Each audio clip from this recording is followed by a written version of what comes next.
धन्यवाद सभापति महोदय।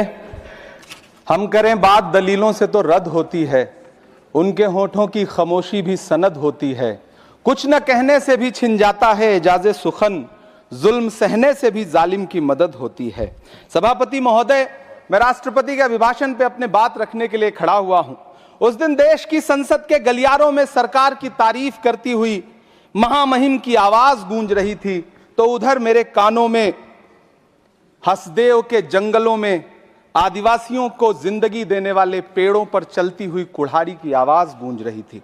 सभापति महोदय, इस तरफ महामहिम के भाषण पर प्रधानमंत्री जी संसद की मेज थपथपा रहे थे और उधर उत्तराखंड की अभागी बिटिया अंकिता भंडारी के इंसाफ की आवाजें मध्यम पड़ती जा रही थीं, जो आज भी पूछ रही हैं कि आखिर वो वीआईपी कौन था जिसके लिए अंकिता भंडारी को मार दिया गया।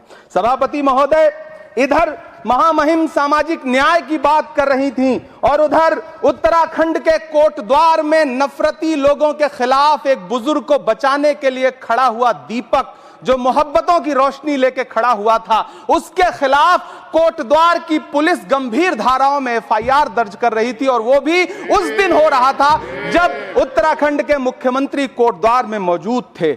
ये नया भारत है जहां दंगाइयों के खिलाफ एफआईआर नहीं होते, बल्कि अमन और मोहब्बत की बात करने वालों के खिलाफ एफआईआर दर्ज होता है। यह नया भारत है जहां असम का चीफ मिनिस्टर खुलेआम संवैधानिक प्रोटोकॉल तोड़कर कहता है कि मुसलमानों को इतना टॉर्चर करो कि वो राज्य छोड़ने पर मजबूर हो जाएं। वो कहता है कि अगर कोई मियां रिक्शा वाला 5 रुपए मांगो तो उसे 4 रुपए दो ताकि वो परेशान हो सके। यह नया भारत है जहां बरेली में खाली घर में नमाज पढ़ने पर पुलिस मुकदमा दर्ज करती है। यह नया भारत है जहां क्रिसमस की तैयारी करते हुए ईसाइयों पर सरकार मुकदमा दर्ज करती है। यह नया भारत है जहां जम्मू कश्मीर में नीट का एग्जाम क्वालिफाई करने वाले 50 बच्चों में अगर 42 मुसलमान होते हैं तो फिर मेडिकल कॉलेज की मान्यता ही रद्द होती है और जश्न मनाया जाता है। महामहिम राष्ट्रपति का भाषण में सुन रहा था।